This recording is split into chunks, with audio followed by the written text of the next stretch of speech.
Buenos días con todos los asistentes, colegas, asociados de la APIA. Mi nombre es Carlos Taboada Peña, soy presidente de la Asociación Peruana de Ingenieros Agrarios.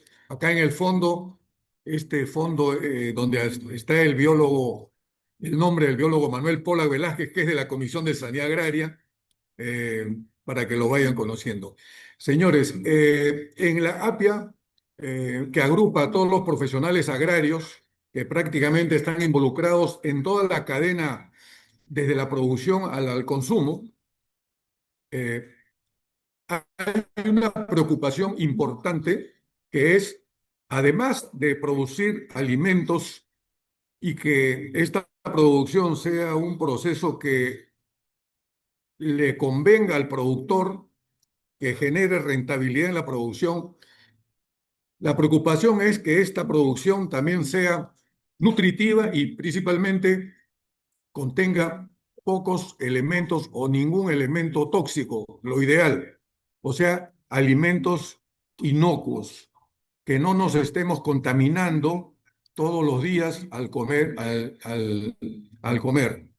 En la APIA existe la Comisión de Sanidad Agraria que preside o coordina el ingeniero Marco Rebasa Vigo.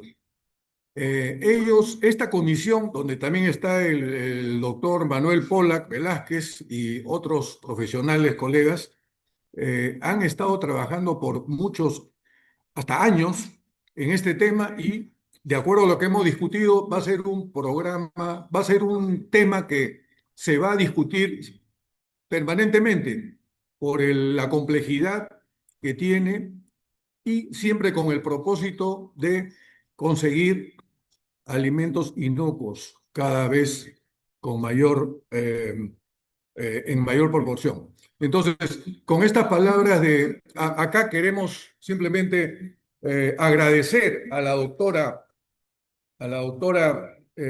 María del Carmen Gastañaga Ruiz, quien nos va a dar una exposición. Para eso, doy la palabra al ingeniero Marco Rebasa, quien se va a hacer cargo de toda esta presentación y eh, la conducción de esta exposición, que va a ser la doctora Castañaga. Entonces, por favor, Marco, podrías... Gracias, Carlos. Amigos todos, muy buenos días. Efectivamente, el día de hoy tenemos el honor de contar con la presencia de la doctora María del Carmen Gastañaga Ruiz. Es una profesional autorizada en lo que respecta a la contaminación con plaguicidas y en especial con los metales pesados. Ella viene elaborando en el CENSOPAS, que es el Centro Nacional de Salud Ocupacional y Protección del Ambiente para la Salud. Esta institución, CENSOPAS, pertenece al INS, Instituto Nacional de Salud. Como ya había comentado el ingeniero Carlos Taboada, el tema a desarrollar es el siguiente: plaguicidas y metales pesados, su impacto en la salud. Voy a solicitar a ustedes, por favor, a fin de tener una transmisión clara, que puedan apagar sus cámaras, así como sus micrófonos. Doctora Gastañaga, dejo a usted el uso en el inicio de su presentación. Muy buenos días, señores ingenieros. Muchas gracias por la presentación y también por la invitación que se realizó hace algún tiempo y que por varias razones no pudimos hacerla antes. Pero yo creo que el tema es interesante, es un tema realmente que necesitamos empoderarlo a nivel del país. Cuando en el sector salud, sobre todo las universidades que forman profesionales de la salud, hablan de realidades del Perú o priorizan problemas nacionales, lamentablemente lo que es químico, sustancias químicas, no es prioritario. Tenemos un país donde del sur hasta el norte, oriente, etcétera, tenemos problemas con sustancias químicas. En primer lugar están los metales pesados, están los plaguicidas y ya se están sumando lo que son los plásticos, los compuestos orgánicos persistentes y así, poco a poco vamos viendo que no hay todavía esa preocupación en pregrado, sobre todo, de formar en este campo para que tengamos profesionales que comiencen a investigar, a atender, a buscar a poblaciones que están expuestas antes de que comiencen los problemas que vemos ahora, mesas de diálogo, denuncias y una serie de manifestaciones a veces muy justas. ¿Por qué? Porque todos tenemos derecho a un ambiente saludable, tenemos derecho a un agua saludable de calidad, a un aire de calidad. Entonces, para eso necesitamos personas que conozcan, ¿no? Y en el tema que lo vamos a tocar, lamentablemente estamos tratando a través del Instituto Nacional de Salud, del Ministerio de Salud, ya al menos hay un área donde se preocupan de estas sustancias químicas. Ya tenemos coordinadores a nivel de las diferentes regiones, pero está priorizado el tema de metales, pero ya también estamos entrando con algunos estudios al tema de plaguicidas. Entonces, eso es lo que voy a hablar. Yo he tratado de hacer un resumen porque el tema es bastante amplio. Pero bueno, vamos a comenzar sin perder tiempo. Voy a apagar mi cámara de todas maneras para mejorar la transmisión y vamos a compartir. A ver si me permiten compartir, por favor. No puedo. Ah, ya está, ya está, ya está. Ok, acá estamos. Vamos a esto y vamos a ponerlo en modo de presentación. Quisiera saber si ven la pantalla y me escuchan, por favor. ¿Se ve la pantalla y me escuchan, por favor? Eh, ¿Alguien que me conteste, por favor? Sí, sí se ve, doctora, se ve la pantalla. ¿Y me escuchan bien? Sí, sí, doctora, la escuchamos. Ya, ok, perfecto. Entonces, vamos a iniciar, ¿no? Agradezco a la Asociación Peruana de Ingenieros Agrarios, APIA, a esta oportunidad de transmitir un poco cuál es la situación o el porqué de la importancia en el área de salud de lo que son los plaguicidas y los metales pesados. Bueno, vamos a iniciar entonces con el tema de plaguicidas.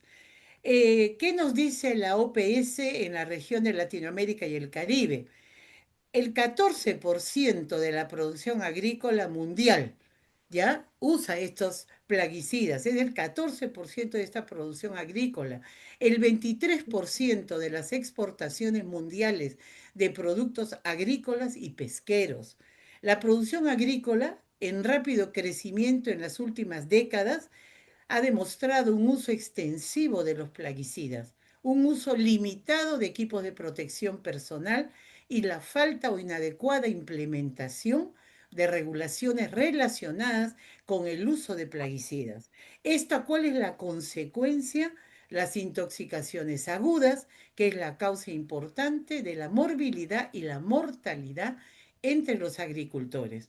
Las exposiciones crónicas, múltiples usos que se le da, la aplicación directa de estos productos o en campos tratados para fines agrícolas, para hacer un centro de estudio del dengue, de la malaria, para mezcla de plaguicidas como insecticidas, herbicidas, órganos fosforados y carbamatos relacionados con efectos crónicos, con un deterioro de la función neuroconductual, sobre todo problemas respiratorios, obesidad, diabetes.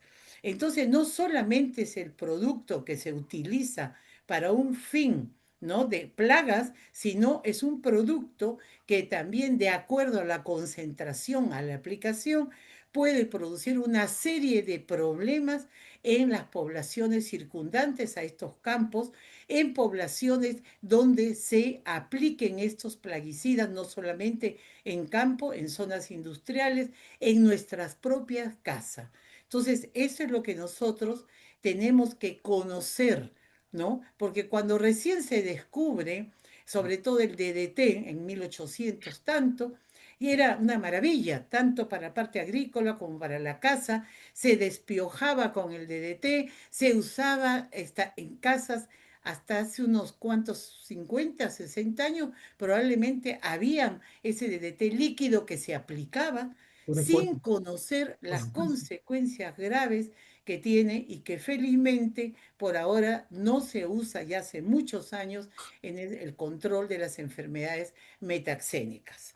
Bueno, entonces, que la normativa peruana se asiente en este tema, tanto en el Ministerio de Agricultura, que es la Autoridad Nacional de Sanidad Agraria, y en lo que es en el Ministerio de Salud, en la Ley General de Salud, que en el reglamento, en el ROF del Ministerio de Salud, y que esto lo maneja la DIGESA. Este es un ejemplo del problema que se tuvo hace muchos años cuando en aparentemente una feria patronal, esta es la entrevista porque en ese entonces yo trabajaba en Digesa y estuve muy cerca de todo este problema de Taucamarca, Cusco. Entonces, aparentemente una familia había comprado un producto en una feria regional donde venía mucha gente de Bolivia. Ellos dicen que les vendieron un líquido, un pomo, y lo tenían allí.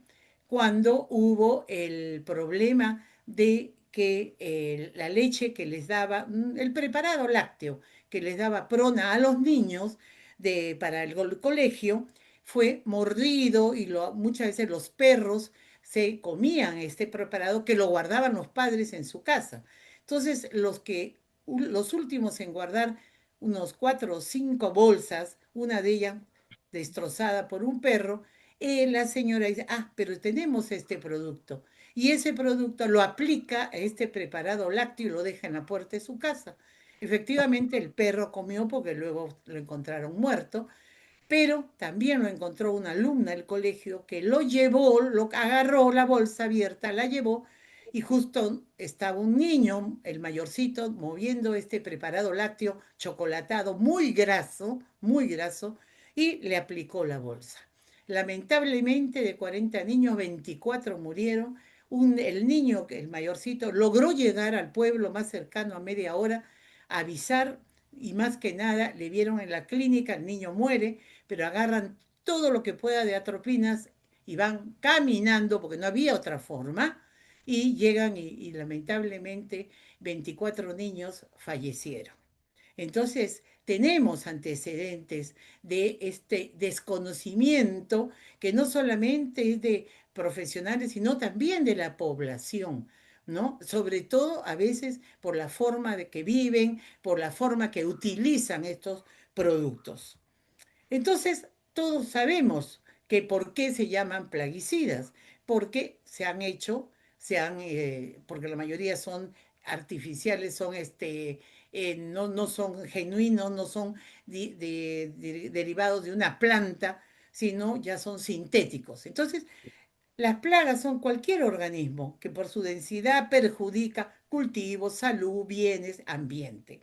Entonces, todos estos plaguicidas de ahora son químicos que los están fabricando, formulando para el control de plagas. Y agroquímicos, cuando hablamos de agroquímicos, ya estamos incorporando lo que es fertilizantes y otras. Entonces, hablar de plaguicidas es todos los tipos que puedan haber y hablar de agroquímicos y es incluir a los fertilizantes.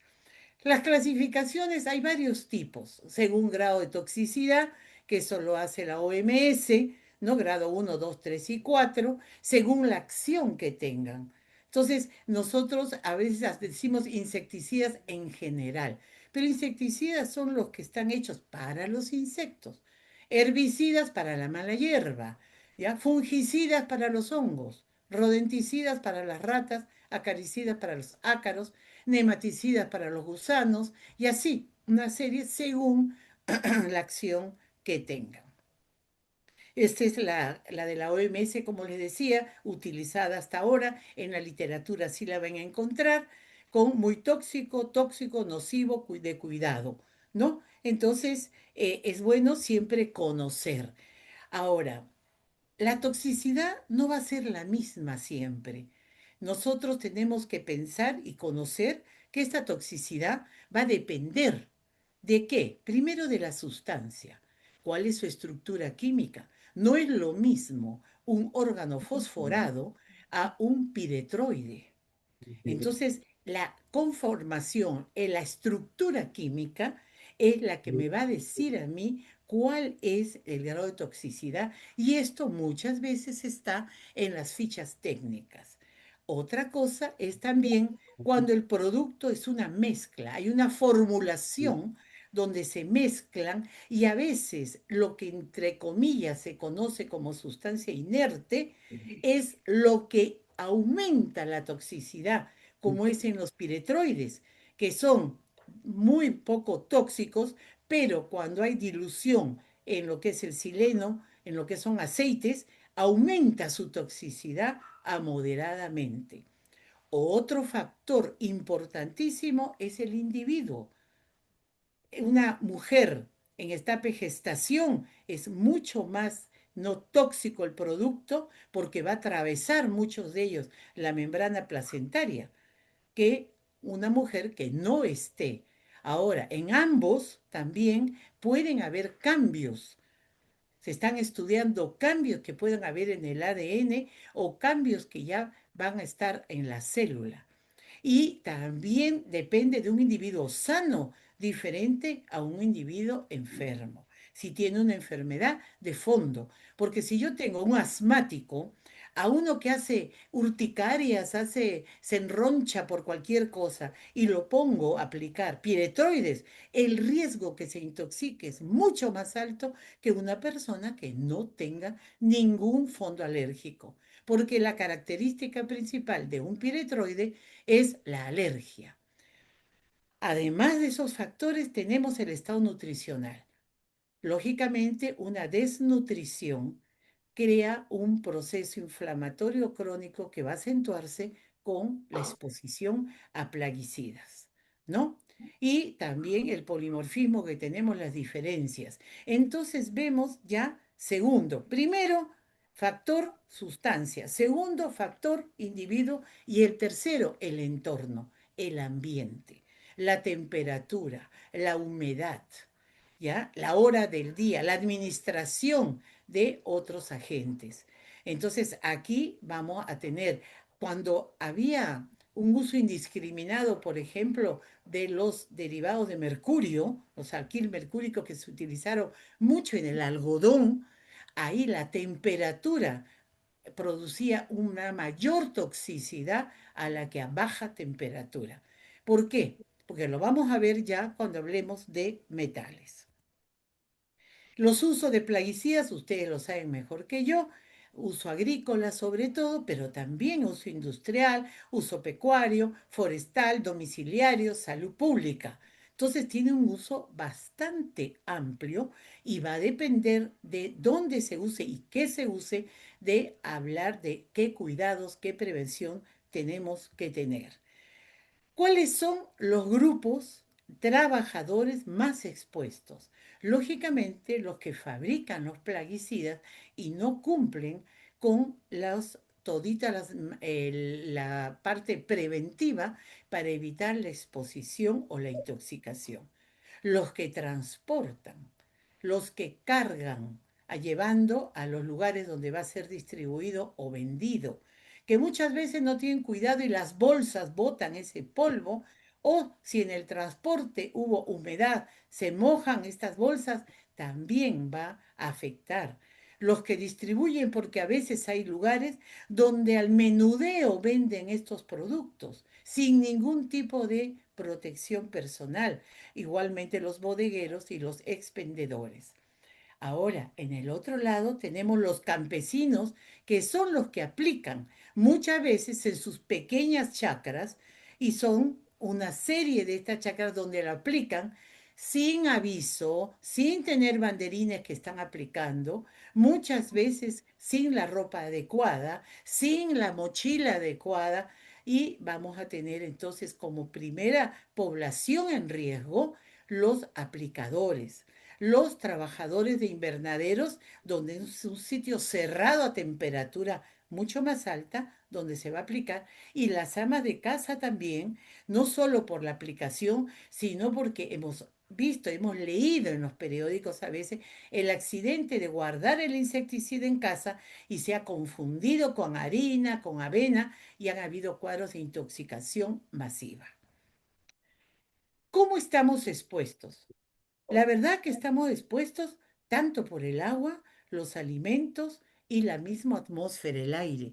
Vamos a tener la industria química, la agricultura, las escorrentías, las plantas de depuración, todas donde va a haber efluentes, donde va a haber aire, donde va a haber tierra que va a tener estos productos y pueden ir a la sedimentación. Otra por lisiviación y transporte van a los vegetales y también otros van por aire a lo que es a la atmósfera y a la inhalación del hombre. Lo que va a la parte de los productos va a la ingesta del hombre y lo que es a la parte a los lodos va a las aguas profundas, pudiendo también contaminarlos. Esto sí. Entonces, la población en general estamos expuestos a través del aire, podemos estar en un campo, pasear en un campo sin saber que hay cerca otro campo que recién han aplicado, el viento viene hacia nosotros, no nos damos cuenta, pero estamos siendo expuestos a través del aire, a través del agua, cuando hacemos uso del agua de un riachuelo o de un pozo donde ha habido contaminación por estos plaguicidas, a través de los alimentos, sobre todo cuando no se cumple con que la aplicación debe ser máximo 15 días antes de la cosecha, porque sabemos que estos productos, muchos tienen un tiempo de duración de 10 días. Entonces, cuando el agricultor, ¿no? Porque le dicen que se va a llenar se va a malograr su producto, en los mismos que venden muchas veces, usa 5 días antes, 4 días antes, y en el transporte y la llegada al mercado tenemos todavía la presencia de estos plaguicidas y es lo que vemos en las noticias cuando se dice que nos están envenenando porque nos dan alimentos con plaguicidas. Claro, pero esto tiene un tiempo de vida y de todas maneras en el organismo no solamente tenemos que pensar en el producto, sino cuánto de producto es lo que uno ingiere con cuánto del alimento. Por eso a veces, y ya la norma como el Códice Alimentarios, permite la presencia de cierta cantidad en la ingesta diaria o ingesta semanal admisible. Entonces, muchas veces no es que esté lleno de plaguicidas, sino no se cumple con los tiempos para las cosechas. Y también, lógicamente, estamos expuestas si hay un accidente tecnológico. ¿Por qué sucede esto? ¿Por qué? ¿Qué tiene el plaguicida? El plaguicida va a tener el principio activo, es lo principal. Entonces, es lo que va a actuar, ¿no? Y este es el que va a tener toda la función sobre la plaga. Pero también va a tener un diluyente, donde se transporta este principio activo, y por último, aditivos para mejorar la aplicación o de repente para hacerlo más potente, para demorarlo más tiempo, etcétera. Entonces, tenemos que pensar en estos componentes porque cada uno hay que conocerlo porque si no es así, sin querer podemos estar aumentando la toxicidad. Entonces, esto es lo que se llama la formulación. En esta formulación, donde importamos de repente el ingrediente activo y lo demás se hace aquí en alguna empresa, va a tener aditivos, va a tener el principio activo, el diluyente y también va a tener impurezas. Entonces, hablar de una formulación es hablar de la combinación de varios ingredientes para hacer que el producto sea útil y eficaz. Lógicamente, esto le conviene a las empresas que lo hacen y es por eso que tenemos que conocer a fondo la composición de la formulación.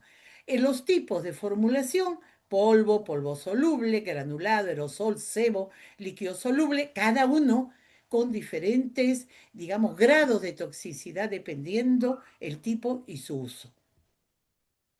Bueno, y llegamos, efectos en la salud.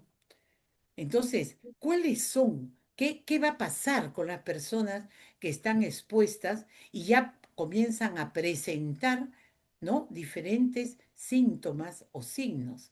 ¿De qué va a depender?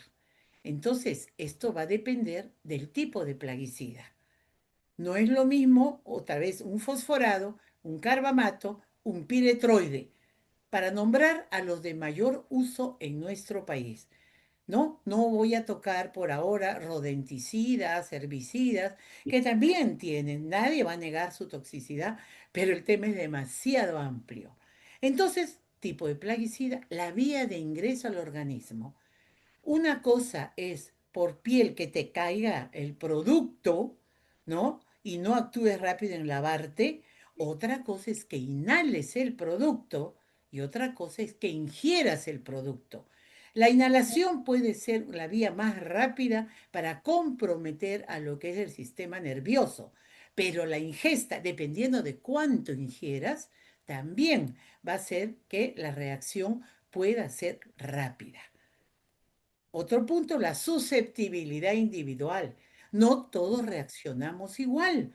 De repente, si ponemos a 5 personas y le damos una bolsita de campeón a cada uno, las reacciones van a ser diferentes. De repente, en uno es una gastritis, en otros no para de vomitar y en otros sí hay desarrollo de todos signos del sistema nervioso, todos signos colinérgicos, como vamos a ver después. Entonces, la susceptibilidad individual tiene mucho que ver y lógicamente la concentración. Si es una cosa muy diluida, el efecto va a ser menor a un emulsionado concentrado de repente o a un fumigante, imagínense, donde no hay el cuidado en su aplicación.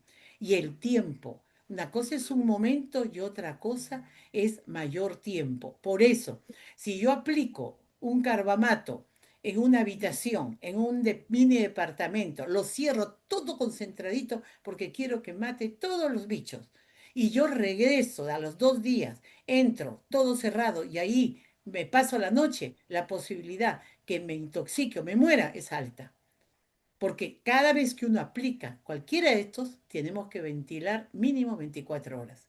Han habido casos que en empresas han fumigado lo que es comedores, ¿no? Y luego la gente ha ido y ahí se ha intoxicado porque nadie limpió las mesas, las sillas donde aplicaron en todo lugar, pero se olvidaron de la ventilación y la limpieza. Entonces, eso hay que tenerlo bastante en cuenta. En nuestro país realmente las intoxicaciones más frecuentes son por fosforados y por carbamatos. Bueno, y ¿cómo es la vía de ingreso en el organismo? La vía de ingreso en el organismo es los ojos también. Si un aplicador no conoce bien y lo hace contra el viento, imagínense, todo va a ir a través de los ojos y las mucosas que estén expuestas.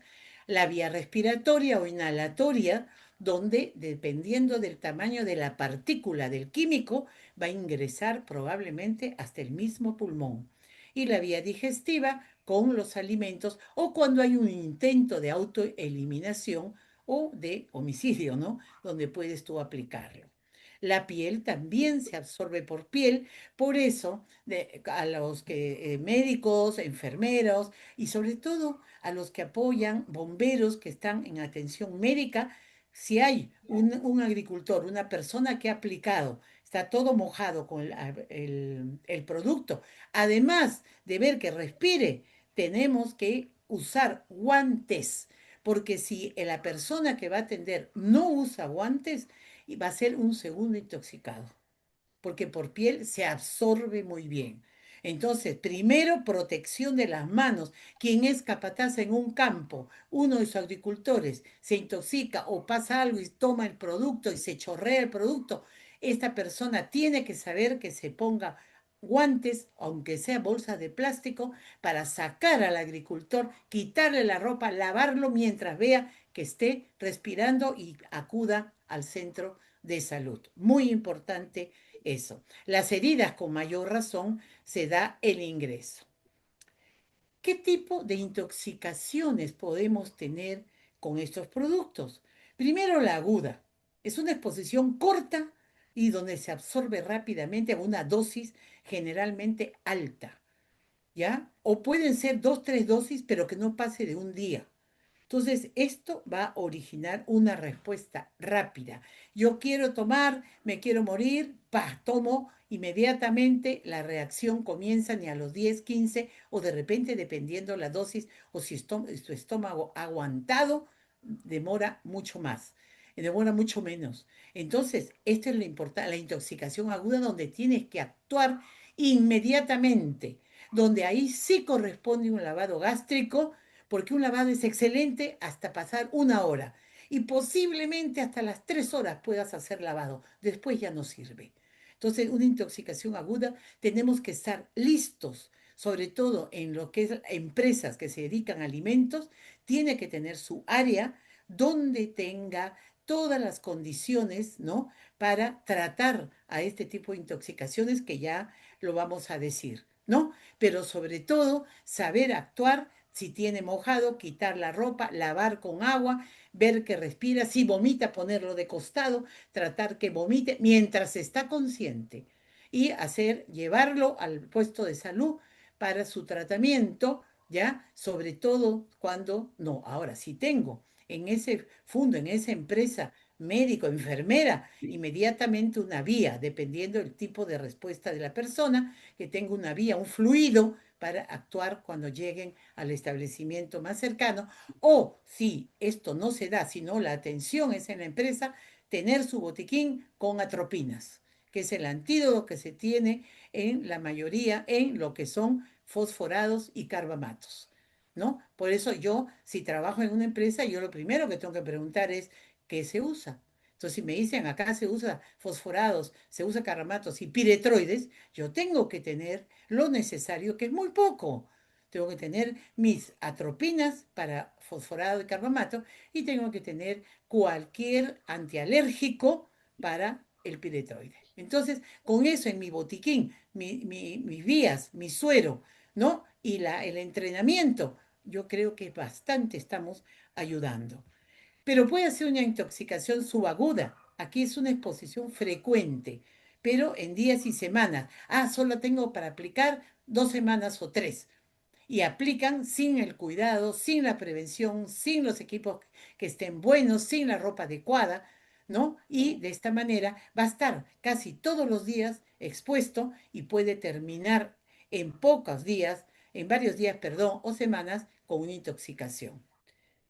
Pero a veces lo más preocupante son las intoxicaciones crónicas, porque acá es que estas personas se dedican a aplicar y no aplican en una empresa solamente 2 veces al año de repente, sino que su trabajo es aplicador y van yendo por diferentes lugares aplicando sin que se les haga ninguna evaluación, ¿no? Y esta persona va acumulando y esta persona con el tiempo puede tener una serie de manifestaciones, tanto el sistema nervioso como el aparato, por ejemplo, renal, ¿no? Hay muchos están llegando de órganos fosforados en larga data a lo que son las enfermedades renales, a la insuficiencia renal, otros a las alteraciones del sistema neurológico.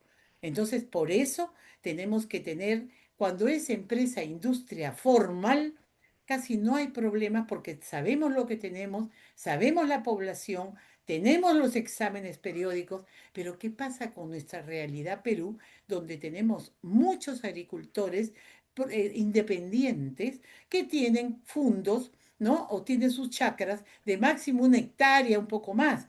Porque conozco, hemos ido acá en Mala, por ejemplo, hemos estado con todos los que están en la parte de Mala, Bujama, toda esa zona, hemos trabajado con ellos y efectivamente ellos utilizan los plaguicidas, gastan y los aplican en todo momento, desde la semilla hasta cosechar 2 días antes.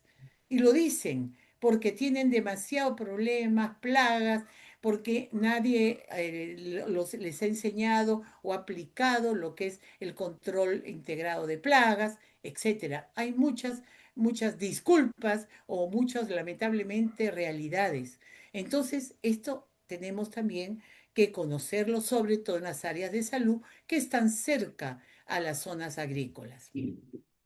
Entonces vamos a ver en forma general los principales fosforados que se utilizan, los llamados inhibidores de la colinesterasa, los fosforados y los carbamatos. ¿Por qué son tan tóxicos?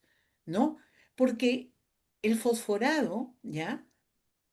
Tiene la característica de que es liposoluble, se diluye en grasa. Y esto facilita la entrada de este químico a la célula. Cuando estamos, cualquier persona, expuesto a un químico liposoluble, porque mi ficha de seguridad así me lo indica, ahí tenemos que asustarnos, tenemos que ser muy preventivos, porque la exposición a un fosforado o a un químico liposoluble hace que nuestra célula simplemente se pone de una manera que entra este químico, no rechaza el químico, no necesita energía. La célula simplemente hace que penetre este químico y ejerza su función. ¿Por qué? Porque son liposolubles. Y esto hace también, aparte de facilitar la penetración al organismo, esto hace también que sea poco volátil, porque tiene baja presión de vapor, se hidrolizan, entonces hay baja persistencia. Por eso el usar un fosforado, más o menos el tiempo de vida es de unos 10 días. No es como un clorado que ya están prohibidos, que viven hasta 50 años. Estos no. Entonces, eso al menos, ¿no? Hace que conocerlo, por eso la aplicación de estos productos tiene que ser mínimo 15 días antes. Los carbamatos igual, son liposolubles y también se hidrolizan, por lo tanto, también tampoco son persistentes. Van a tener un tiempo de vida similar al al órgano fosforado. Entonces ustedes ven que aparentemente son muy similares. Entonces, ¿cuáles son estas características? Que se absorben en todas las vías. Piel, inhalatoria, respiratoria. Se vehiculizan con hidrocarburos. No persisten, como les he dicho. ¿Quiénes están acá? El paratión, el diclorbos, DDBP, clorpirifos, malatión y gases de guerra también se utilizaron. El sarín, el somán, el tabún, que hasta ahora hay veteranos que están luchando por los efectos que les ha dejado estos gases. El carbofurán, el carbaril, el propoxur. El propoxur lo teníamos antes en el baigón. Entonces el baigón era un carbamato, pero también hubo algunos problemas con él y ahora es un piretroide, ¿no? Ha bajado su toxicidad. Entonces, como les decía, en el organismo estos productos, ¿ya? Van a absorberse por todas las vías, como hemos dicho. Sobre todo los carbamatos tienen menos por la piel, pero el fosforado es mucho más. Tienen un metabolismo, toda sustancia química que ingresa a nuestro organismo, toda sustancia en general, se va a metabolizar, sobre todo en el hígado. Metabolismo hepático se le dice, ¿no? Y la eliminación es renal. Entonces, muchas veces en los laboratorios estamos implementando lo que es el dosaje en orina de metabolitos de fosforado, que todavía estamos en vía de investigación.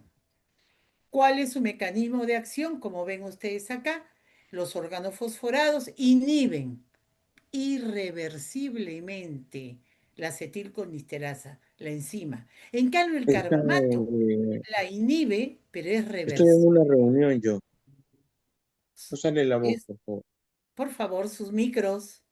Es reversible, ¿no? De la acetilcolinesterasa. Entonces, acá vamos a ver, esto, por ejemplo, es donde el plaguicida actúa.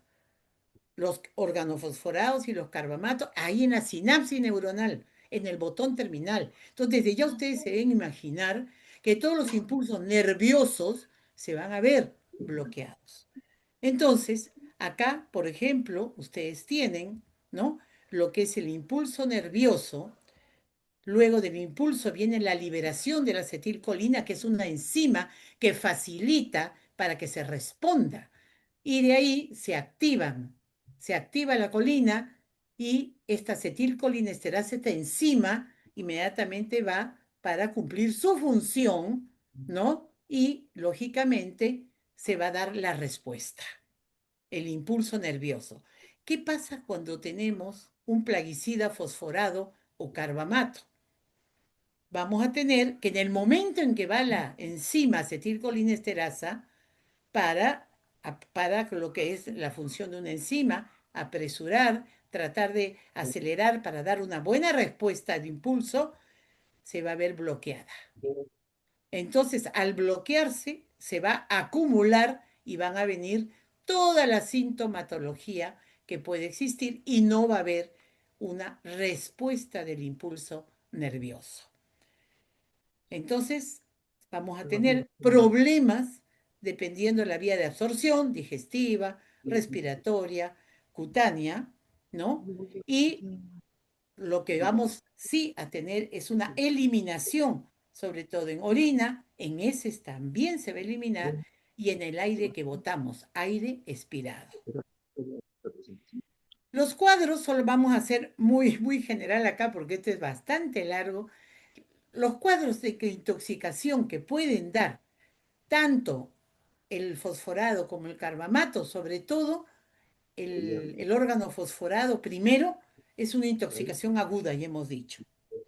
Pero hay otras maneras también de manifestarse que se llama síndrome intermedio, neuropatía retardada, intoxicación crónica. Es que es un cuadrito que les voy a mostrar que es bastante sencillo. Acá está. Cuando hablamos de intoxicación aguda, ¿ya? Esto puede ser ocasionado tanto por el fosforado como el carbamato. El inicio es rápido, porque hemos hablado de una dosis alta. Y el pronóstico va a depender del grado de intoxicación y sobre todo del manejo del paciente, cuán rápido lo ha llevado, qué se le ha dado, etcétera. Pero cuando hablamos de síndrome intermedio y neuropatía retardada, es exclusivo de los órganos fosforados.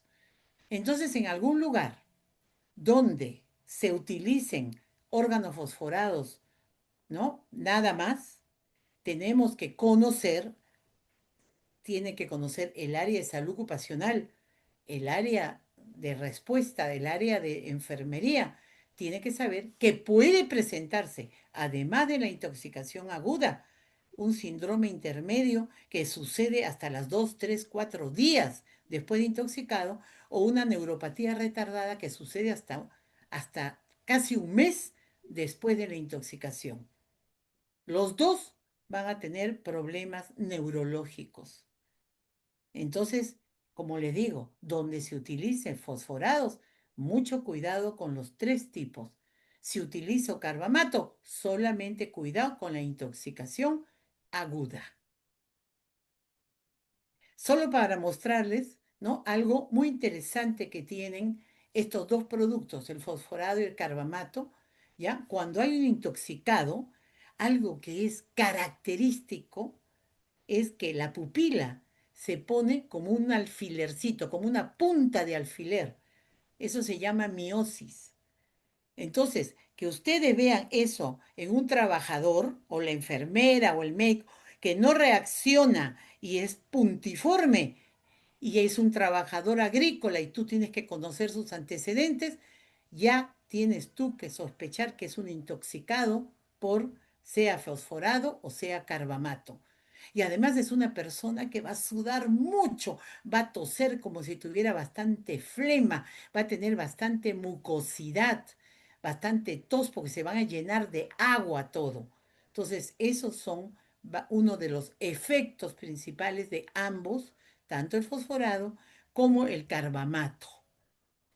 Y ahí es donde les digo entonces que si ustedes están, trabajan, conocen, asesoran en una empresa de alimentos o una empresa donde se utilicen fosforados y carbamatos, los aplicadores dentro de sus exámenes ocupacionales tiene que haber antes de fumigar, de aplicar y después de aplicar lo que es el análisis de la actividad de la acetilcolinesterasa. Excelente la eritrocitaria, pero no es fácil. Pero la que venden comercialmente se utiliza la plasmática. Entonces, aplicadores van a aplicar en 10 días, lo que sea, pasen por acá, muestra de sangre, inmediatamente, si la actividad de la colinesterasa está en el rango, de acuerdo a la prueba que hagan, que ahí todo está puesto en un papel, no hay problema, hágalo. Si al final de la aplicación le tomo y baja la actividad, tiene que estar hasta próximo control si quiere volver a aplicar. Y eso se olvidan en muchos lugares y es el riesgo que tienen los aplicadores. Y en el mismo Saluta, porque nosotros tenemos aplicadores para las metaxénicas. Y sin embargo, yo que capacito a todas las regiones, les pregunto cómo es su programa, cómo es la ropa, dónde la lavan, el trabajador, todo esto, y no lo hacen. Y es una prueba barata y es una prueba que se compra ya hecha. O sea que tampoco es una complicación. Entonces, no debemos esperar los resultados del laboratorio para iniciar el tratamiento, lógicamente. Intoxicados, sobre todo si los datos orientan a presencia de plaguicidas, fosforados y carbamatos. Por eso, si vemos este señor que sabemos que trabaja con un fosforado, se echó todito, o se tomó, o estuvo comiendo mientras aplicaba, yo tengo que sacar, lavar y instalar, si tengo todo el área médica, el tratamiento o llevarlo rápidamente, llevando el producto a veces para que el médico sepa que se trata de un órgano fosforado o un carbamato. Porque el tratamiento, como les dije, es único. Solamente vamos a estar usando el antídoto. Primero el ABC, que respire y poner una vía. Lavarlo, sobre todo la piel. Y si es oral, lavado gástrico, si es que está dentro de las 3 horas. Lavado ocular, lógicamente, 20 minutos si le ha caído a los ojos y la paciente está consciente y ayuda. Entonces, el antídoto solo son la atropina y hay unas que se llaman oximas, que solo se usan en fosforado para tratar de estimular que se reactive nuevamente la acetilcolina. Entonces, el antídoto es lo que te va a salvar la vida y es la atropina. Con el caso de atropina, la aplicación en el adulto puede ser una ampolla, le vas colocando cada 5 o 10 minutos si no reacciona. Hay récord, ¿no? En Casimiro Ulloa, que tuve un paciente, ahí me dijeron que ellos habían aplicado en una persona 450 atropinas. Puede ser, ¿ya? ¿Por qué? Porque como les dije, el daño del fosforado, ¿ya? En relación a la acetilcolina es irreversible. Tú con el antídoto, con la atropina, vas a detener la acción para evitar que sigan muriendo células. Y tienes que actuar mínimo 3 días. En el carbamato, apenas le pones la atropina, reacciona bien. O sea, ahí no hay problema. ¿Por qué? Porque la unión es reversible, no mata la célula. Entonces, eso hay que tenerlo en cuenta. Por más que yo sé que ustedes son ingenieros, pero el conocimiento tiene que ser siempre, tratar de que sea integral. Y un poquito de piretinas y piretroides, ¿no? Que es lo que también se utiliza. Bueno, esto de la flor del crisantemo salió, ¿no? Cuando se descubre, pero tenía un tiempo de vida tan corto, muy caro, que se hace un derivado sintético, perdón, los piretroides. Baja toxicidad, pero como te digo, dependiendo con qué lo potencio, con qué le pongo de aditivo, a veces se convierten en moderadas. No se depositan en el organismo, pero son muy irritantes. Por eso hacen reacción alérgica, ¿ya? Uy, y muy tóxicos para el medio acuático y peces. ¿Por qué creen? Bueno, es una teoría mía, que a veces gente que tiene 30, 35 años, que toda su vida comieron camarones, y de un momento al otro, alergia. ¿Por qué? Si nunca pasó eso. Lo que pasa es que en muchos de nuestros lugares de criaderos donde hay camarones están utilizando el piretroide, lo tiran al agua y esto asfixia a los camarones y salen a flote. Y ahí pescan todo y lógicamente que estos van a tener residuos de plaguicida piretroide y posiblemente, digo yo, pueda ser la causa de este tipo de reacciones alérgicas ya en la adultez, que es extraño realmente, ¿ya? Pero, y una vez detectamos eso, fuimos al sitio con caña, pero la policía nos dijo que lamentablemente no podían hacer nada hasta que le llevemos el cuerpo del delito, ¿no?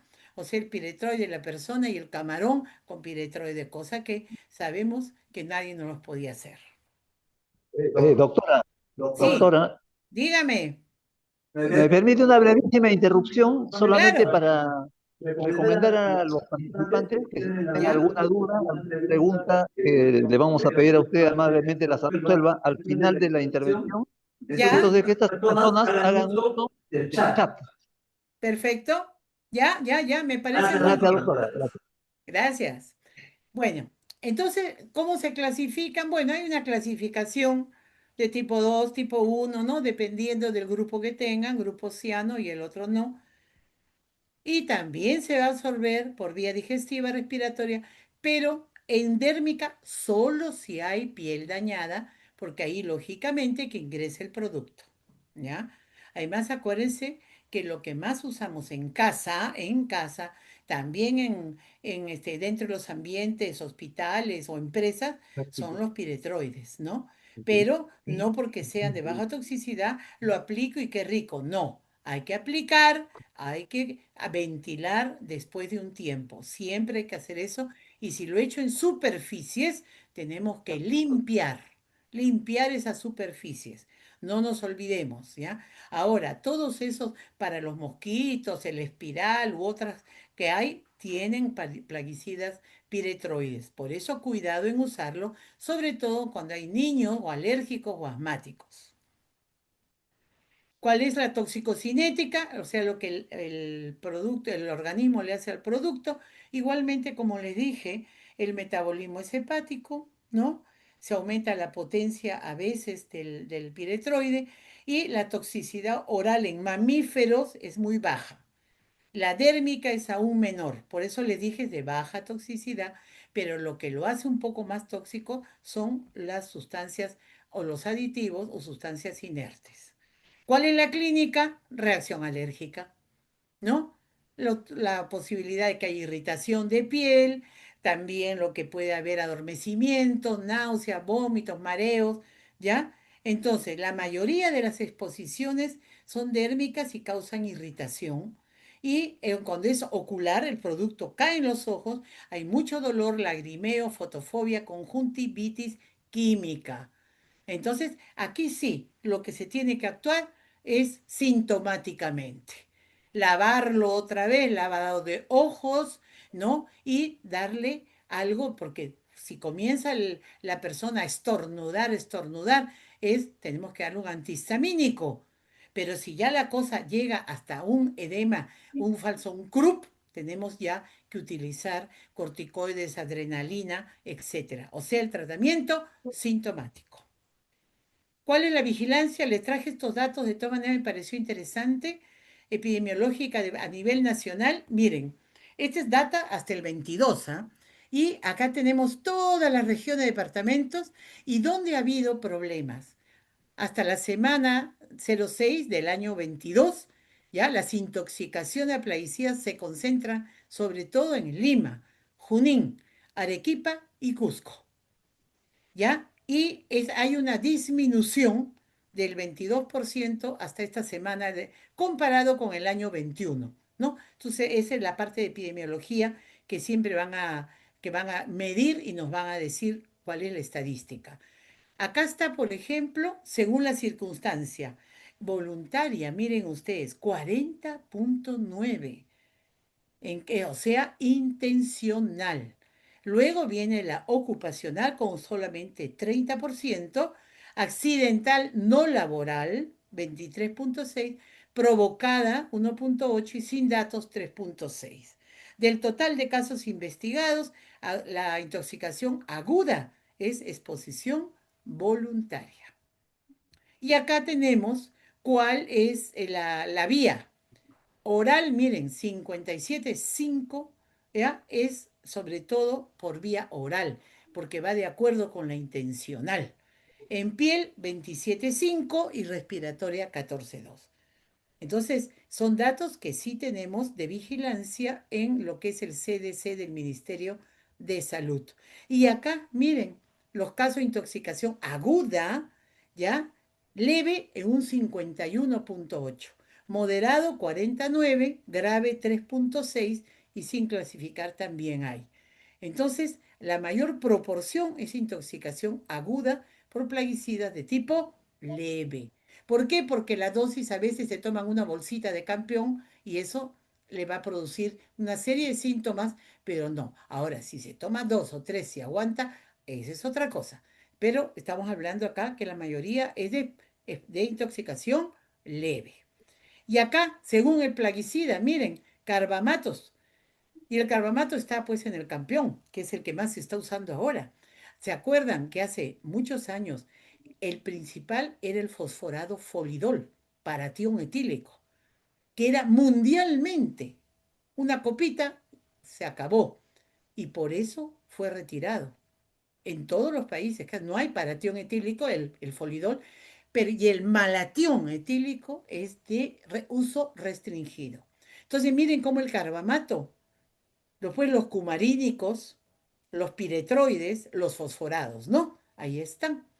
Aparte hay otros más, pero los principales son los que estamos conversando. Bueno, esto es la parte de plaguicidas, como bien lo dijo el ingeniero. Vamos a terminar para las preguntas y para que en el chat también pongan sus preguntas y vamos a ir respondiendo. En metales he tratado de hacer otra vez un buen resumen porque es un tema amplísimo, amplísimo, pero vamos a ver. Hablar de metal pesado también es hablar de un químico que va a tener muchas repercusiones en el organismo. Vamos a tener en problemas en vías respiratorias, miren, sea la vía que sea, vía inhalatoria, vía digestiva o vía dérmica. Entonces vamos a tener problemas en las vías respiratorias, sobre todo el cadmio, arsénico, níquel, cromo, y en esto, sobre todo, la vía respiratoria va a estar bastante de acuerdo con la salud ocupacional, con la parte laboral. En los dientes, los fluoruros, selenio, en el corazón, monóxido de carbono, en el hígado, así, en todos los órganos que ustedes tienen, que ustedes ven, perdón, va a haber un impacto de diferentes grados, siempre dependiendo, como lo vimos en plaguicidas, del huésped, de la gente y del ambiente. No nos olvidemos de eso. Ahora, ¿cómo no vamos a tener pues problemas si miren todo el Perú, y eso que esto es del 2015, ¿ah? Si tenemos todo el Perú lleno de actividad minera sobre todo, con un montón de unidades de exploración y unidades de producción? ¿Cómo no vamos a tener problemas si tenemos tal cantidad de pasivos ambientales en 21 regiones y de muy alto riesgo? Miren, 2.540 el año 15. Y tenemos solo una empresa adscrita al Ministerio de Minas que se encarga de la remediación. Y mientras, ¿qué pasa con esos pasivos, esos relaves destruidos que están contaminando ríos, contaminando una serie de poblaciones con lo que el agua que van a ser de regadío?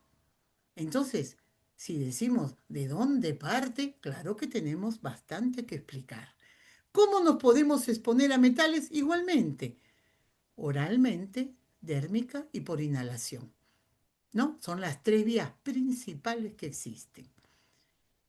El primero y quizá el más importante, el que más he estudiado, porque Hipócrates, 400 años antes de Cristo, ya tenía como 60 manuscritos sobre lo que era la actividad minera y sobre lo que era el saturnismo, que es la enfermedad ocupacional en el minero, ¿ya? Entonces desde ahí ya se conocía con otros que fueron apareciendo y que también científicos del siglo I ya aplicaban vejiga de animales como mascarilla para que no inhalen los vapores o los gases.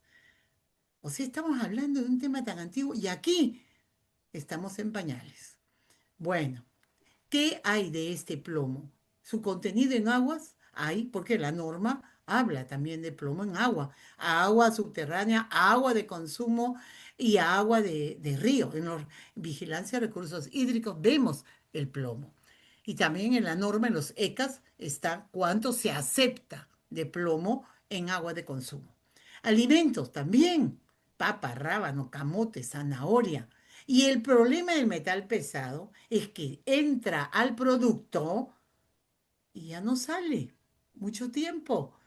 No es como el plaguicida que hemos hablado de 10 días sobre todo y probablemente comencemos a eliminarlo. Acá la papa cruda, cocida, frita en puré, igualito va a tener el plomo si son papas, sobre todo que vienen de la margen derecha del Mantaro, donde tenemos una contaminación por múltiples actividades mineras.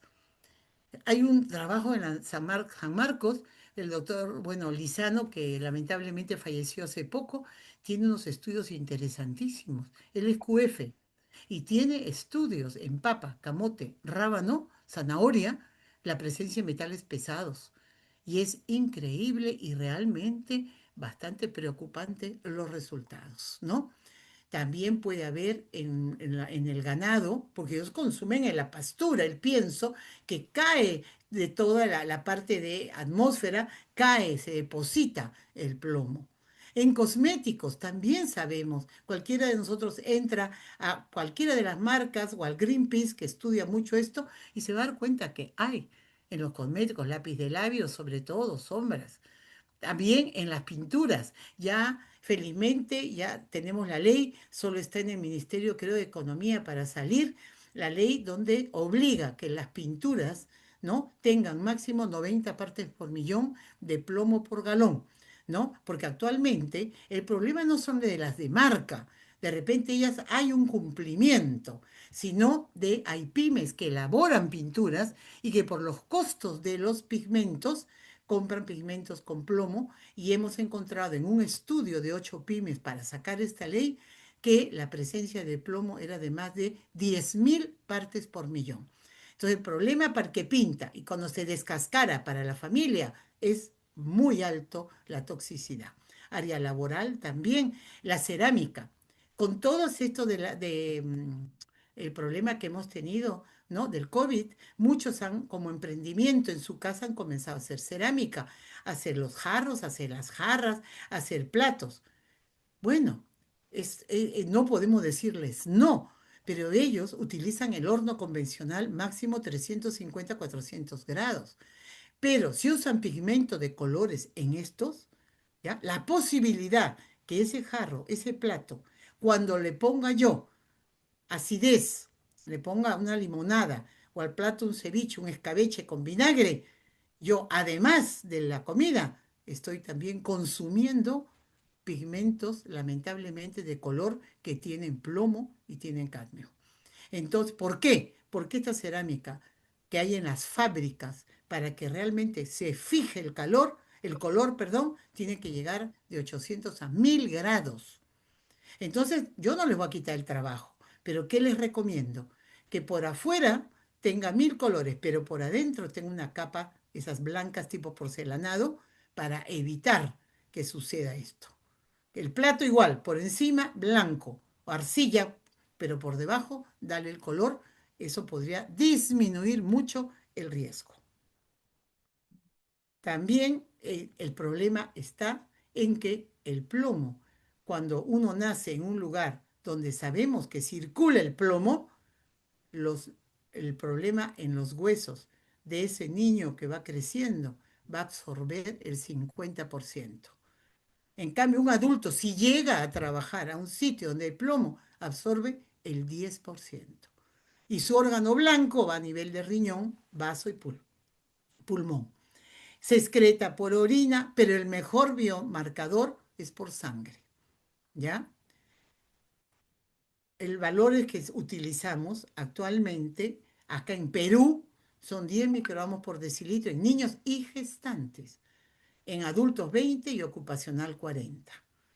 En gestantes es igual que el niño, porque sí, estamos en un sitio donde sabemos que hay plomo, esa gestante en su primera consulta tienen que dosarle plomo, porque si tiene más de 10 y si esa señora ha vivido en un sitio con plomo, quiere decir que sus huesos están llenos de plomo. Y cuando ese bebé comienza a desarrollar y necesite calcio, ¿qué va a haber en vez de calcio? Plomo. Ese niño va a nacer con más plomo a la madre, con problemas neurológicos, van a nacer convulsionando con un mal pronóstico neurológico. Como les dije, los adultos van a absorber 5 al 10, pero el niño 30 a 50, que es un montón. ¿Cuáles son entonces los grupos de riesgo? El niño, y si es desnutrido, peor aún, se va a dar mucho más el problema si el niño pequeño y desnutrido. Y en el adulto más es cuando trabajan en contacto en fabricación de baterías, limpieza de hornos, reparación de radiadores, soldaduras, etcétera. ¿Cuál es la clínica de un adulto? Sobre todo hay cólicos que muchas veces confunden con una apendicitis, pero uno les tiene que preguntar. Por eso esto es para la parte de salud, pero que ustedes sepan que síntomas hay dolores articulares, ¿no? Debilidad, a veces la mano ya no se flexiona normal, se cae la mano, se cae el pie, y esto también es por el plomo. Cambia mucho la personalidad de la persona que está expuesta al plomo. Por ejemplo, los que reciclan baterías, los llevan a su casa y están trabajando ahí.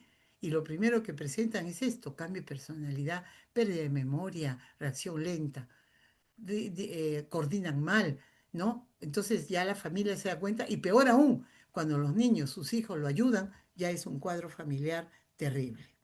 Hay encefalopatías, ¿no? Irritabilidad, depresión, etcétera, que es sobre todo en los que se dedican largo tiempo. Y en el niño, ahí sí el problema está. Porque ese niño que nace ya con plomo o en un ambiente donde el padre se dedique al reciclaje de baterías, sobre todo, va a tener problemas de aprendizaje. No, no va a dar.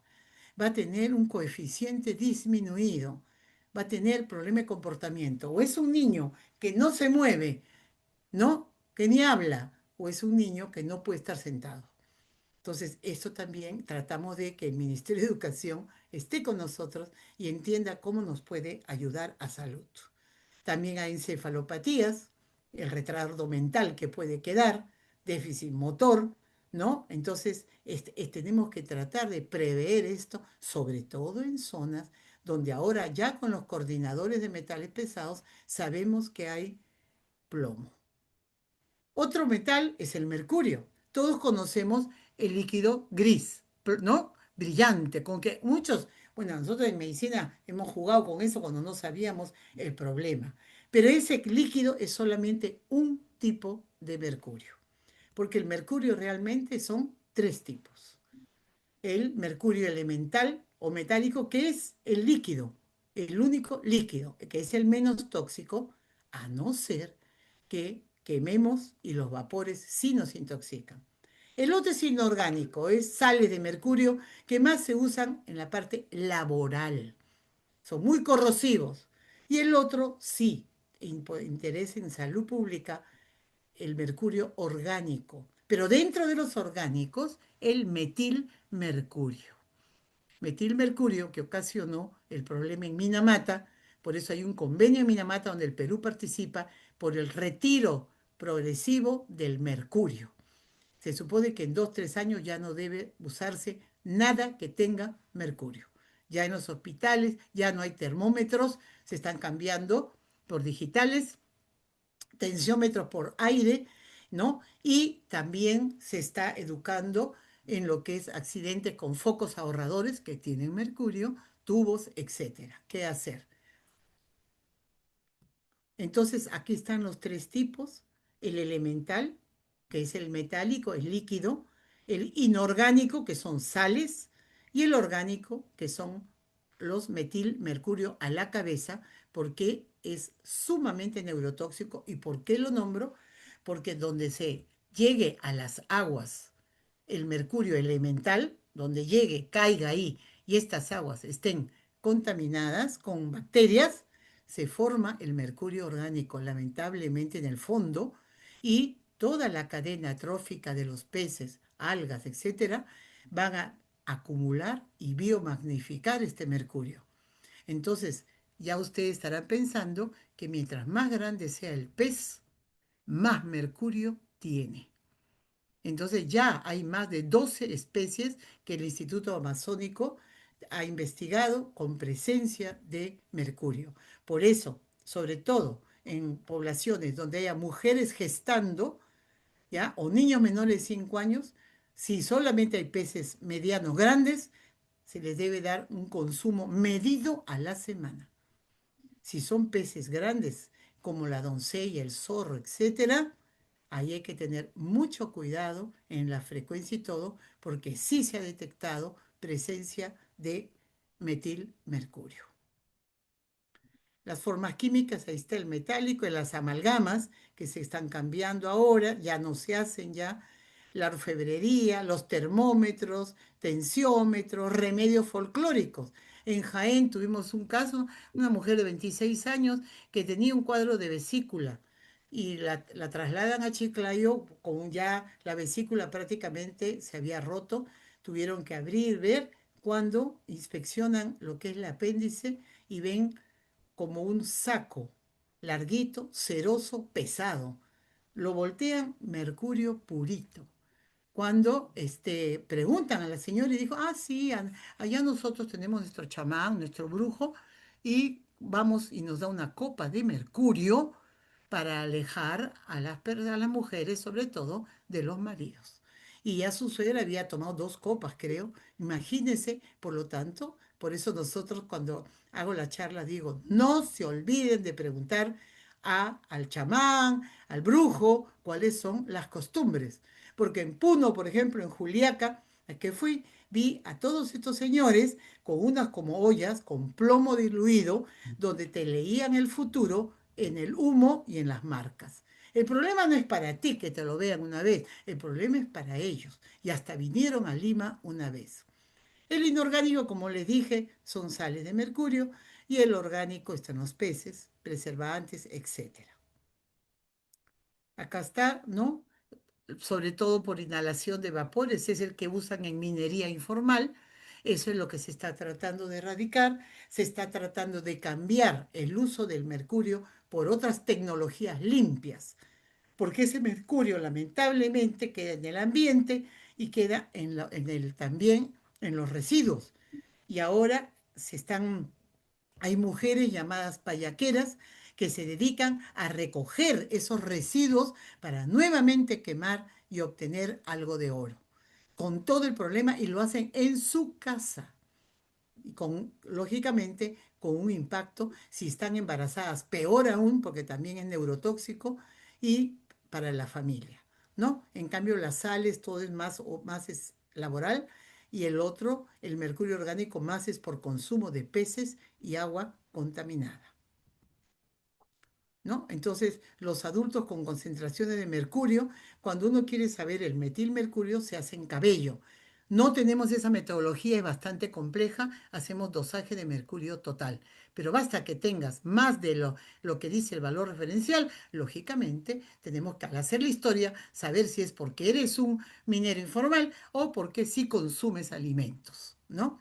En las mujeres en edad fértil también se detecta mercurio 2 veces, dice, por encima del límite máximo, ¿ya? Y este grupo de población de riesgo, el mercurio puede pasar al feto. y los efectos son lamentablemente neurológicos. Y por último, el arsénico. Tenemos el trivalente, el pentavalente, arsenito, arsenato, ¿no? Y el gas. Pero solamente saber que hay formas inorgánicas y orgánicas. Las inorgánicas son las graves. Y el trivalente es 10 veces hasta más tóxico que el pentavalente. Eso es lo que hay que saber, porque las formas orgánicas en los peces son muy poco tóxicas para el ser humano, para el hombre, ¿no? Entonces, en los peces, en las algas, los crustáceos, ¿no? Los bivalvos todos tienen, pero muy poca toxicidad para el hombre, ¿no? ¿Y por qué hay arsénico? Porque nuestro suelo, nuestra geología de país, somos mineralizados. Tenemos suelos volcánicos. La mayoría del arsénico presente, que ahora está saliendo en las regiones con quejas, con todo, pero todos tenemos arsénico, hay en todo lugar. Hay en toda América del Sur, hay en Bangladesh, todos los tienen arsénico. Entonces necesitamos conocer, sí, qué nos dice las tierras, cómo está de arsénico, si es en aire, si es natural o es antropogénico, porque va a contaminar las aguas, los cultivos. Entonces las emisiones naturales, miren, 60%. Si yo tengo una localidad que hasta 50 kilómetros no tiene ninguna industria de carbón, industria de cobre, el arsénico tiene que ser natural. Pero si tengo alguna de estas empresas, las emisiones botan material particulado de menos de una micra. Por eso, si hay eso, la inhalación de partículas de arsénico es terrible.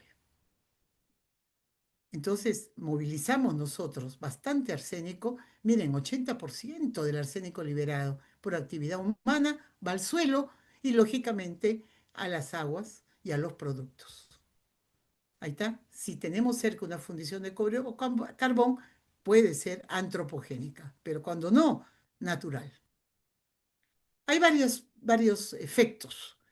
Sobre todo, quizás lo que más se conoce son la hiperkeratosis, palmar, plantar, hiper o hipopigmentación y las lesiones vasculares. Acá ven ustedes como verrugas en toda la palma de la mano, ¿ya? Acá la palma de los pies, la planta de los pies, dolorosas, fastidiosas, que se van haciendo poco a poco.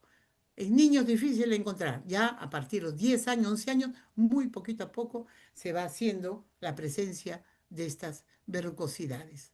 Y también cáncer, como esto que el hombre comienza a presentar, hay que preguntar, eso le capacitamos nosotros, el antecedente de dónde vive y qué agua está consumiendo y qué alimentos.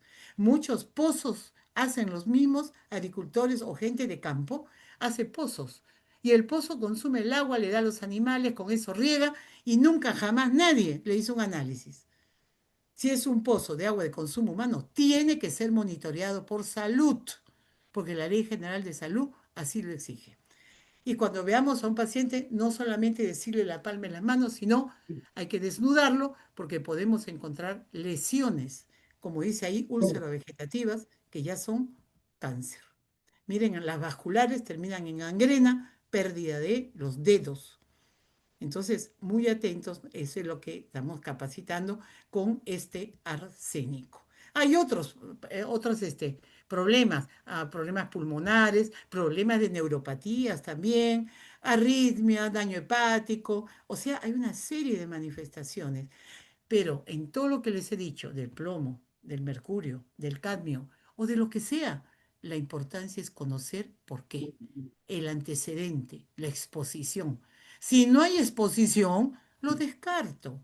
Pero si yo conozco que hay exposición, que está ahí, ya sea por agua, por aire, por alimentos, circulando plomo, circulando mercurio, porque hay minería informal, circulando arsénico, porque somos una zona geológicamente mineralizada volcánica. Ahí sí vamos a poder encontrar estos problemas. Y también el cáncer, famoso cáncer, pero para el cual tengo que estar expuesto por lo menos 20 años. Bueno, con este cuadro de poción de amor, ahí preparaban, esto se hacía en las épocas de la Lucrecia, Borgia u otras, ahí le ponían su poción de arsénico a una buena dosis y su querido ex en 2 minutos, si era una buena dosis o quedaba con secuelas neurológicas. Bueno, Espero que no se hayan, ¿no? Espero, esto es lo que quería compartirles, ¿no? Compartirles y para que, para poder conversar ahora No. sí sobre qué es las preguntas que ustedes deseen. Acá viendo el chat, Vaya, ¿ya terminó? ah, Voy así a para que ver, te acá está. Ya. ¿Existe algún estudio sobre el efecto de salud de las personas que adquirir alimentos contaminados con residuos de plaguicidas, metales pesados? Se les han respondido responsables de velar por la Bueno, calidad del alimento. agradeciendo a la doctora por esta enriquecedora conferencia, vamos a hacerle llegar la siguiente pregunta hecha por el colega Javier Vázquez. Dice así, una consulta a la doctora Castañeda. ¿Existe algún estudio sobre el efecto en la salud de las personas al ingerir alimentos contaminados con residuos de plaguicidas y metales, de metales pesados por encima de las tolerancias internacionales? Y una segunda pregunta sería, ¿qué autoridad nacional es la responsable de velar por la inocuidad de los alimentos? Ok. Sí, nosotros hemos realizado algunos estudios llamados de línea de base o estudios de exposición a metales pesados en una población. Lo hicimos en Bambas, lo hicimos también en Quechua, en Constanza, en Cusco, y también hemos hecho unos informes, ¿no? Unas intervenciones en Iquitos, ¿no? Sobre todo en Guaypetu. En todos esos No quiero estudios escuchar. se tiene que determinar primero que haya O te exposición, pones acá. a qué hay exposición y cuál sería la vía principal. Entonces, en los estudios, por ejemplo, en el informe de Guaypetu, ahí se determinó que una de la exposición era la vía digestiva, aparte de la vía también inhalatoria. ¿No? En la mayoría es inhalatoria, pero en el caso del mercurio sobre todo, había más por la vía digestiva, es decir, por el consumo de alimentos. Hablo, ¿no? Pero, si nosotros hiciéramos un seguimiento a una población con una alimentación determinada, podríamos llegar a saber, no se hace porque son estudios muy caros, prospectivos, pero como les digo, de las intervenciones que hemos hecho, hemos encontrado que los alimentos sí son importantes, ¿ya? Como una vía de exposición. Por ejemplo, en un pequeño estudio que hubo en Huancavelica, habían abortos espontáneos, se daban, cuando entrevistando a las personas, a las mujeres, decían ellas, nosotros no tomamos agua del río porque está contaminada. Perfecto. Tomamos de deshielo, de Puquial. Ya, ¿cuál es su alimentación? En la mañana, generalmente papa sancochada con avena o algo. Almuerzo, su caldo con papa sancochada y en la noche igual. ¿Qué tenía la papa? ¿Con qué se regaba? Con el agua contaminada. Entonces, el producto tenía niveles altos de plomo y ellas también. Entonces, ahí uno ve que realmente hay que ver qué son estamos hablando, qué está circulando. Por eso este doctor Lizano que les dije hizo estos estudios. Lo que pasa es que la mayoría comemos diverso, no comemos lo mismo día a día. Y al comer diverso, los niveles también son diversos, son pequeños y por eso no hay una manifestación. Eso es por un lado. Y lo segundo que pregunta, acordémonos que en el Ministerio de Salud está la Dirección General de Salud Ambiental e Inocuidad Alimentaria, pero de alimentos industriales secundarios y la autoridad de la inocuidad en alimentos primarios, SENASA del Ministerio de Agricultura. Ya está. No sé si hay otra pregunta. La otra pregunta, sí, sí. Acá, léele. Doctor, otra pregunta es la siguiente. ¿existe algún alimento o sustancia que puede ayudar a eliminar los metales pesados que se van acumulando en el cuerpo? Bueno, es un tema muy interesante. Hay dos cosas. Uno, químicos, los famosos quelantes, que son unas sustancias químicas que van a retirar de la sangre el metal pesado. Algunos, otros no, pero que se deben usar muy cuidadosamente con alguien que sepa, un médico que sepa. Porque si tú lo usas más porque te entusiasmas que va bajando el nivel, por ejemplo, de plomo, sin querer puedes llevarlo al otro lado. Es decir, no solamente te le va a arrastrar del plomo en la sangre, que es su función, sino de algunos órganos y va a incrementar en un ratito y puede morir el paciente. Esos son los quelantes químicos que se usan muy poco. Adiós, gracias, ¿ah? Porque son armas de doble filo.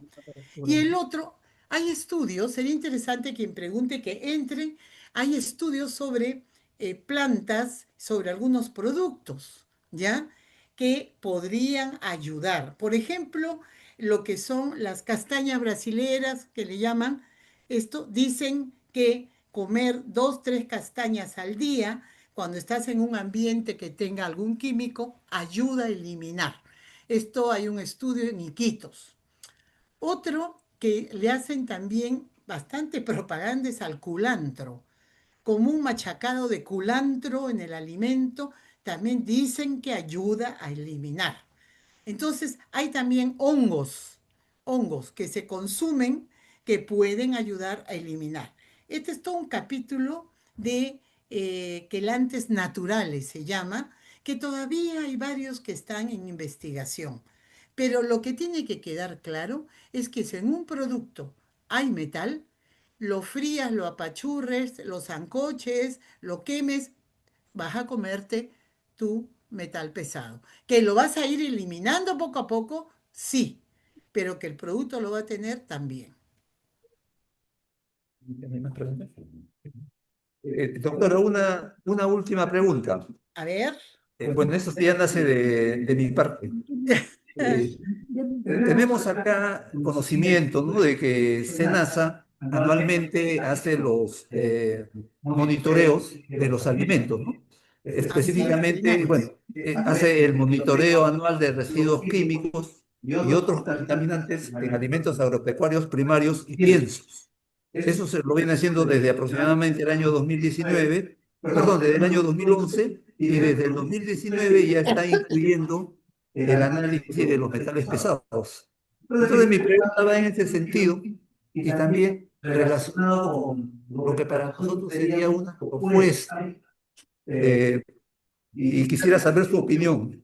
¿Ya? Si ya estos monitoreos se podrían realizar en los consumidores para saber cuál es el estado de salud de cada uno de ellos. Y mi pregunta es, por ejemplo, si hacemos, no sé, 10 habitantes por distrito, por decir, hay cerca de 1.800 distritos en el Perú, de repente sería una muestra demasiado amplia, pero se podría empezar de repente por una región o unas cuantas, 4 o 5 ciudades, y haciendo este análisis de cómo está la situación de salud con respecto a la acumulación de plaguicidas y de metales pesados. Bueno, es un proyecto bastante caro, no es fácil, ¿no? De repente lo que se podría hacer, porque la gente, la muestra que uno tomaría, de repente no comen tal alimento, de repente más consumen. O sea, es difícil. Pero ¿qué pasa? Si usted determina una zona para hacer un piloto donde hace una encuesta cuál es el alimento prioritario, lo que más consume esa población, o se va directamente a una población donde sabe, por ejemplo, que la papa es su principal alimento y efectivamente todos los días. O el arroz. Ahí sí se podría hacer un estudio, pero dirigido a un producto. Y de repente a dos, pero más no. No podríamos estar analizando la variedad de productos. ¿Ya? Entonces, si hago eso, Ahí sí, yo puedo tomar una población de adultos cuyo principal alimento sea el arroz y puedo comenzar a eso, siempre y cuando primero hago un dosaje del arroz. Si el arroz tiene arsénico y tiene cadmio, porque son regados con agua y cadmio, yo tengo que buscar eso en esa población. Eso sí lo puedo hacer, ¿ya? Y lo hemos hecho hace años, me acuerdo, estuvimos por Chavimochic, pero estoy hablando muchos años, y detectamos en el cuaderno había una ingeniera que hacía el monitoreo de metales ahí en Chavimochic, vimos unos cachitos rojos en el río. Entonces le dijimos, ¿por qué esto? Entonces dijo, presencia de cadmio.